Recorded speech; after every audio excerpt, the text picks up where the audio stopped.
Now the very latest from your part of the world with the ITV News.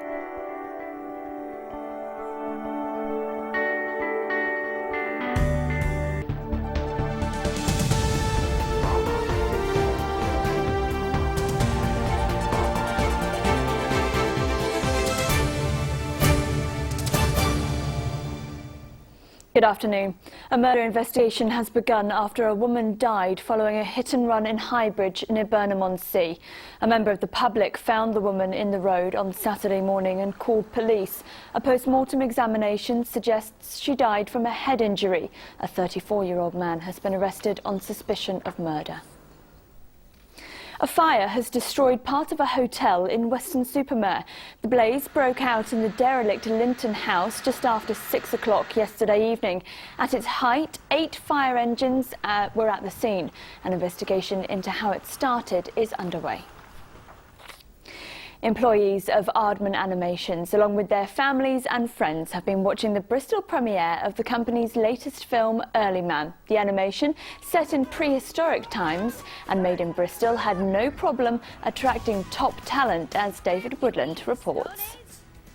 So the Bristol premiere of Nick Park and Aardman Animation's latest foray into the world of film is finally here. It's taken 2 years and 250 staff working away here in Bristol, a real labour of love. You know, it takes an animator a whole week to create just 4 seconds of footage. It should all be worth it though. Chicken Run made £160 million worldwide at the box office, and they're hoping for big things here too. Yeah, I guess it's been in my bones, you know, to do cavemen and women for quite a long time. Ever since I saw Ray Harryhausen's A Million Years BC, when I was, in fact, that film wasn't when I was 11, made me pick up a movie camera and start making my own films. So you just looked at Maisie and thought cavewoman? Well, Maisie's actually from the more sophisticated Bronze Age. So Yeah, no, I mean, she's got a heart though, hasn't she? Yeah. I think that's what you saw in me, really. Absolutely. I'm so excited. I'm very excited because my son works for Aardman and he's invited us here today. Is it going to be a hit? I feel so, yeah, absolutely. I think it's got every chance of being a hit. I do love this bunch of people, you know, my colleagues, yes, but my friends too. So I like them very much, and it's great to see them having fun with their families.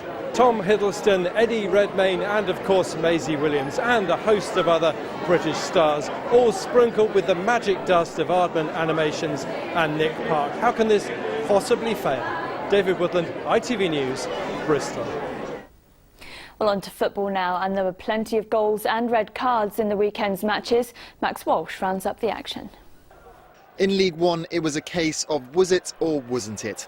A suspected handball put the visitors in front early on, but in the second half it was Rovers' turn from the spot. In the end, some magic from Liam Sercombe put the game to bed.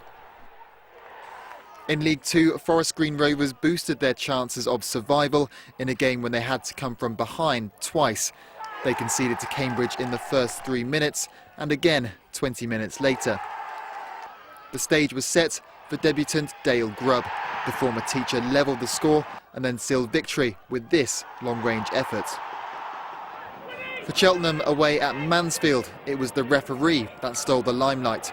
A penalty was awarded early on, which Harry Pell coolly converted. But then things turned sour. A red card for a high elbow, Gary Johnson sent to the stands, and then how about this for a straight red? Despite that, Mansfield drew level in the 80th minute. Before you guessed it, another red card. And in the final moments, agony for Cheltenham as they conceded a third. Swindon Town had their winning streak halted by a Coventry side challenging for promotion. Maxime Biamou thumped in the opener, swiftly followed by a penalty. Swindon could only pull one back through Ollie Banks. Yeovil continued their descent towards the bottom of the table after conceding a controversial late goal. Otis Khan felt he was fouled, but nothing was given, allowing Chesterfield to score in the 94th minute. Max Walsh, ITV News. Well, for most of us, it was wet and windy today, but in parts of Gloucestershire there was snow. This is Birdlip near Gloucester, where cars had to negotiate roads covered in ice. Well, now let's get the full forecast. Here's Philippa Drew.